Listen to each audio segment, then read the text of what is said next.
My name is Kelly Musoke. I'm the Director of Education at the Curry International Tuberculosis Center, which is located up in Oakland, California, and we are part of the University of California, San Francisco.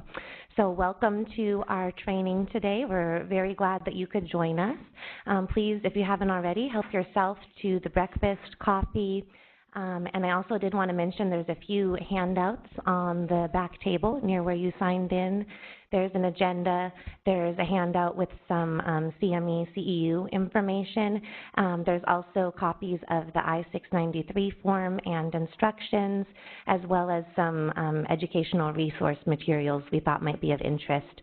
One of them is on radiology and one of them on clinical consultation. Okay. So this project is a collaborative training between the Los Angeles Department of Public Health, UCLA, the California Department of Public Health, and the Curry International Tuberculosis Center.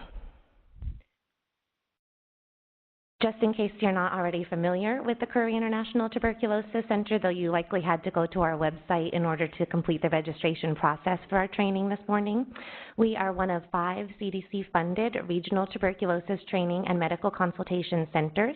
So we offer a variety of free training such as this. We also have educational products.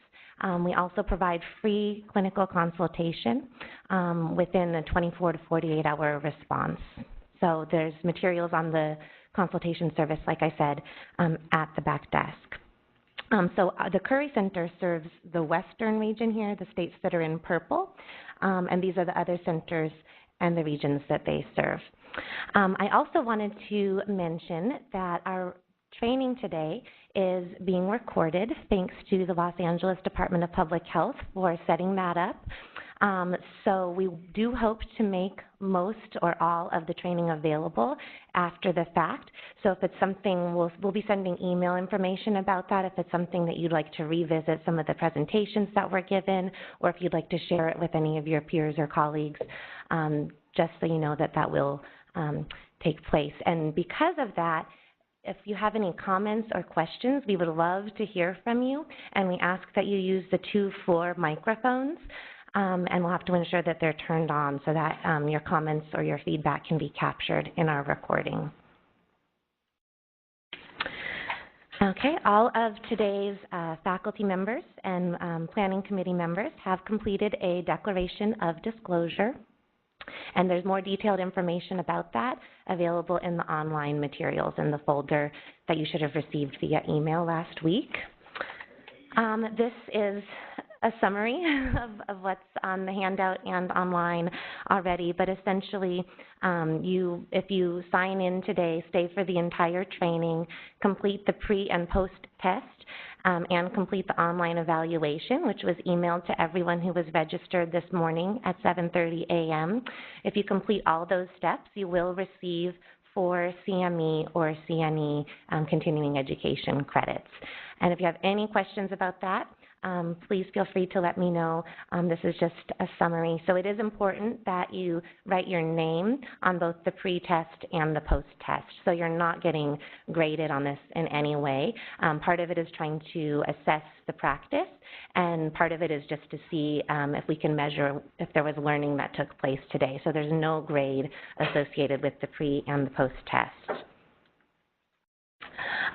Finally, you should have received an email last week that has this URL, which I know is very long. It's also printed on the bottom of the agendas that you received, and that is where all of the PowerPoint materials and all of the handouts are available online.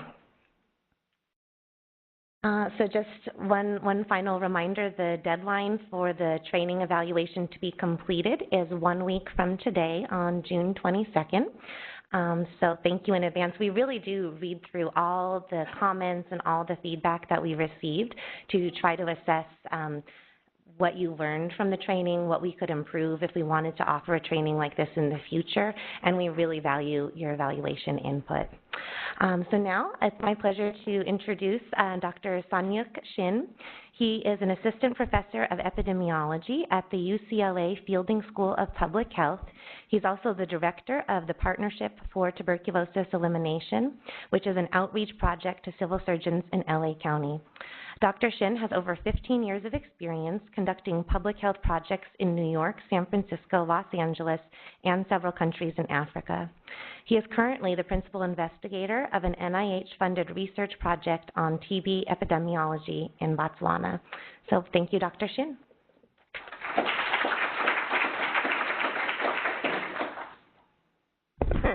Thank you, Kelly. And thanks to all of you for being here. This is fantastic to see all of you. And I just want to reiterate that this training, this educational program is as part of an overall larger project by UCLA and the LA County Department of Public Health to prevent TB in LA County. So some of you may not know, but TB is actually the world's leading infectious causes disease, or leading infectious disease cause of death in the world today. Did everybody know that? How many of you have heard that before, that TB is the #1 killer? So, okay, many of you have, but it's in fact, I think catches some people by surprise, because in fact, TB does kill more people than malaria. It kills more people than AIDS. Around the world. It's a terrible disease. And some of you, if you are from areas of the world where TB is rampant, or maybe you visited there, then you know firsthand that it's really a devastating disease to the patients, but also to their families and and often their communities as well. So it truly is a terrible disease. Now in this country, thankfully, the TB cases have declined for the most part, at least since the 1990s. And but we know that TB does not respect international borders, and we know that in fact we're far from where we can be and where we should be in terms of protecting our communities against TB. And this is sort of where you come in. And I think today we're going to have some amazing presentations by some great speakers on a number of different topics. But one of the key points of discussion, at least from my perspective, is to really discuss the role that you can play in protecting our communities from TB. And of course, you already do this on a routine basis. The service that you guys provide as civil surgeons to screen for active infectious TB among green card applicants is invaluable, and then you really should be applauded for the service that you provide. But I'm here to try to convince you that we can do more, that in fact we can do more to eliminate TB from LA County. And so you use the word eliminate. It's a pretty strong word, and in fact elimination is the goal that CDC has, and it's a goal that TB experts have nationwide. In fact, CDC has an entire division called the Division of TB Elimination. So we're serious about elimination, and it's possible. And it's possible, but we need to sort of move beyond just focusing on active infectious TB cases and treating them. But we also need to be serious about finding and treating latent TB infection. Now, as civil surgeons, all of you here routinely test for TB infection as part of your medical examinations that you provide. In fact, from our numbers, that tens of thousands of LA County residents get tested by civil surgeons on an annual basis. And when you do find patients who have latent TB infection, it's important to realize that these are folks who may be okay now, but it's possible that within a couple of years, or maybe it might take decades, but it's possible for them to progress to have active TB disease.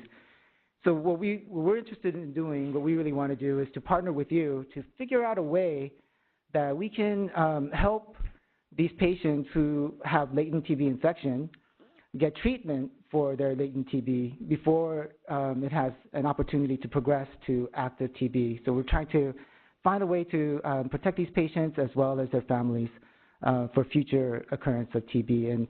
And I'm excited about the opportunity to have this discussion with you today. But I really hope that my hope is that that this event is only the beginning of our discussion, and that we can continue the discussion after the event today into the future, and that we can partner together to eliminate TB in LA County. So I really look forward to partnering with you to meet that goal. So with that, I'd like to introduce our next speaker, and it is my pleasure to introduce Dr. Alicia Chang. She is the TB controller for LA County, and also the acting director of the TB control program for LA County Department of Public Health. She received her medical degree from UCSF and her internal medicine training from Brigham and Women's Hospital in Boston. And she also completed her infectious disease training and received her Master of Science in Epidemiology from Stanford University. And she currently oversees all TB control activities for the Department of Public Health in LA County. So let's give her a warm welcome.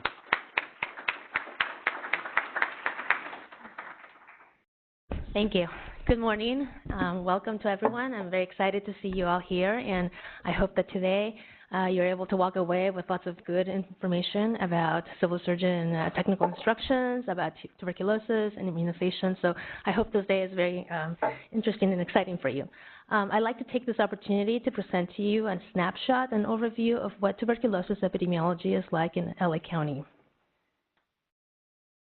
So these are our cases. You can see in this graph that since the 1990s, where we had the highest number of cases in the 2000s range, we've done a good job. And TB, the number of active TB disease cases, has actually come down steadily. This number, in 2015, it's 606. I apologize, the slide seems to have been corrupted. But we have hit a plateau. So you can see the nice decrease, but over the last 5 years or so, we're hovering around 600. So now it's time to do something else to bring that number down.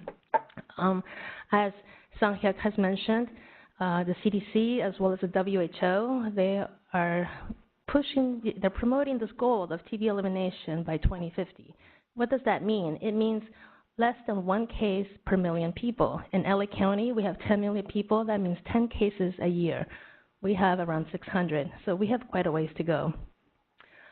Also important to note that even though we've had this nice decline in TB cases, Los Angeles County, our county alone, has more cases than every state in the United States except for New York and Texas. And we contribute about 1/3 of the cases for the whole state of California.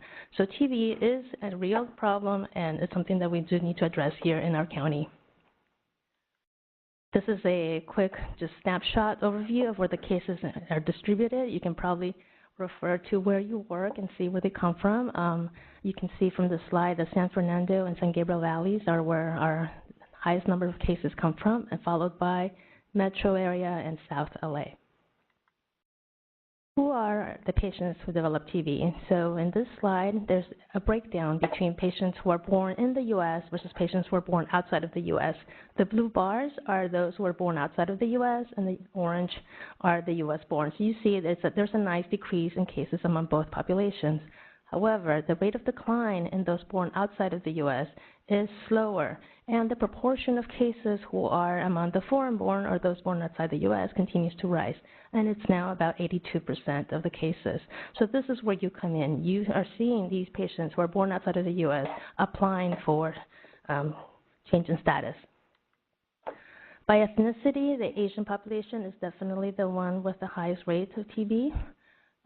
It approaches 20 per 100,000, and that's followed by Hispanics and African Americans, and the lowest are the non-Hispanic whites. And when do the patients develop TB? So among those who are born outside of the U.S., the misconception is that people develop US when they first arrive in our country, and that used to be the case, but it's no longer true. If you look at this graph of when people develop TB and by number of years they've resided in the U.S., you can see that in LA County, the median time of residence is about 18 years before they develop TB. And 3/4 of our cases have been here for more than 9 years. So TB affects people who are born outside of the U.S. where they acquire the infection. They come here, they live their lives, and people forget about this risk that they have, and then they develop TB. And why is that important? It's because people die from TB. This is our mortality rates, and the blue line, it's LA County, followed by the orange is California, and the bottom line is the United States. So you can see that in LA County, we do have a problem. You know, our patients with TB are dying at a higher rate than the rest of the country. And I would like to point out that California, that line graph also includes our data. So if you were to take out LA County, that line graph would be lower. So that's something that we want to address. You know, we want to prevent TB before it happens, before people die from it. And the people who are at highest risk are those who are over 65. So about a third of them, if you develop TB and you're over 65, about a third of them die compared to those who are younger. So it's a serious problem, and it's something that you know, people might think it only affects developing countries, but no, it affects us right here in LA County. So in summary, we've seen a nice decrease in TB cases, but that decrease has leveled off, and this is true across the nation. The proportion of cases among those who are non-U.S. born is rising, and many immigrants develop TB more than a decade after arrival. And in LA County, TB has a high mortality, especially among the elderly. So this is why we need to find persons with TB infection when it's latent before they develop active disease and treat them to prevent the morbidity and mortality. Thank you, and I'll take any questions.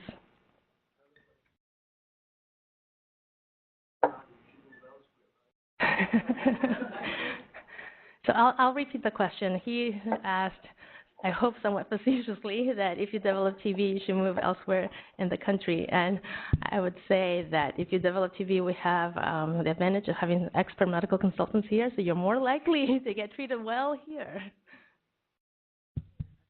Any other questions? Would you like to use the microphone so it can be recorded? Yeah, she'll come and bring it. Yeah, the question regarding what is being done to evaluate these patients so that we can screen them earlier. Is there something that you're doing to help with the practitioners? Because a lot of them don't have insurance, a lot of them have financial issues. So if you could comment on that. Yes, so traditionally TB control programs have been funded to basically maintain surveillance of active disease and treat cases and evaluate contacts to control the outbreaks and control active cases. However, it's being recognized now at the national level that we need additional funding in order to start more work and activities dealing with latent TB infection in order to be able to screen and treat more patients. So part of that process is educating providers as well as the population, because they don't feel sick. You know, they don't feel the need to take any medicines, right? And so that's a big challenge that we're working on. And definitely we're trying to convince and form a coalition of providers and community leaders to promote this message that you need to know your risk, that latent TB infection is important to address, and it's the best way to prevent active TB disease later on. For the U.S.-born TB, is it related with family members with TB, or have they been traveled abroad? Or how did they acquire it? It's a little bit of both. So in LA County, among the U.S.-born, we have the people at risk, for example, people who have homelessness as a risk factor. And so they live in shelters and congregate settings, so they're at risk for TB. We also have a number of people who are U.S.-born, but are binational. So they're born in the U.S., but they travel to Central America or Mexico, you know, and Latin America, where the risk of TB acquisition is higher. And then we also have another population, such as young children, where they develop TB, but it's because they got it from somebody else in their family, as you mentioned, who was born elsewhere and came back. Like, say, a grandmother develops TB and then passes that on to the child. So it's a combination of different scenarios. The microphone is coming. If someone got the BCG vaccine, are they protected against TB, or can they still get the TB with the vaccine? For example, when I was in Iran, I got the shot when I was a child. So, am I at risk to still get TB myself, or? Yes. So the short answer is yes. BCG is a great vaccine to prevent disseminated TB and TB meningitis, so the more deadly forms of TB, especially in young children. And it has been shown to not offer that much protection in adults for pulmonary TB disease. So you're definitely still at risk for getting it. And in fact, in the past, when we only had one way to test for TB infection, which was the PPD or the TST, the recommendation was that if it was positive, even though you had the vaccine, you had to consider that it was possibly truly TB infection because you got the vaccine because you lived or you were born in an area where you had a lot of TB, right? It wasn't that you were, if you received the vaccine here in the U.S., it would be a little bit differently. So your risk for exposure and acquisition is still high because you were born or raised in a country that had TB, that hence was using BCG, right? Now it's a little bit easier because we have new tests for TB infections, such as the quantiferon, the IGRAs, and later on in the day we'll have people talk about that a little bit more, so that can help convince patients that they're truly infected or not infected.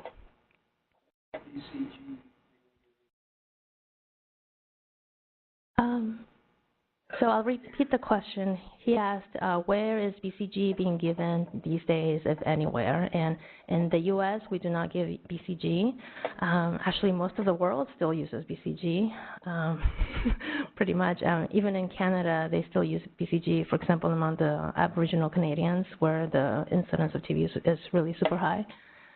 We have it available in the U.S. It's been maintained as an FDA-approved drug in case there's ever some massive outbreak or some situation where we need to use it. It is not routinely used, but it is available if we need it.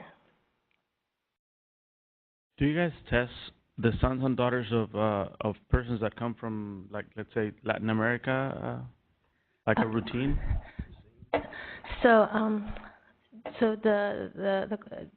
we test sons and daughters in the setting of a contact investigation. So say somebody comes from Central America, they have active TB disease, or even if they're a TB suspect and they have young kids, we will go ahead and test them and evaluate them to see if they have infection.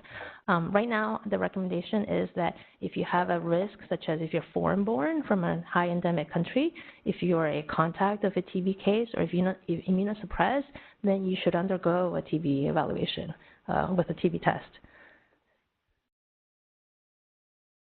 If you are a son and daughter and you were born here, you don't fall into that category, so you wouldn't be tested. So I think one last question, and then we'll go back. Between HIV and tuberculosis, specifically from epidemiology standpoint, so how we can correlate these together and basically find a way to reduce the number of TB cases in Los Angeles County. Right, so HIV is a very, very strong risk factor for tuberculosis, as you all know. In some parts of the world, such as in South Africa, HIV fuels a TB epidemic. In LA County, only about 3 to 4% of our cases have HIV infection. I don't say only lightly. I mean, those cases are complicated. They are high risk for poor outcomes, but it's not the big overwhelming risk factor for TB. The overwhelming risk factor is 80%. They're foreign-born. That alone, that's the biggest risk factor. The second biggest risk factor among our TB cases is actually diabetes. 30% of our patients have diabetes.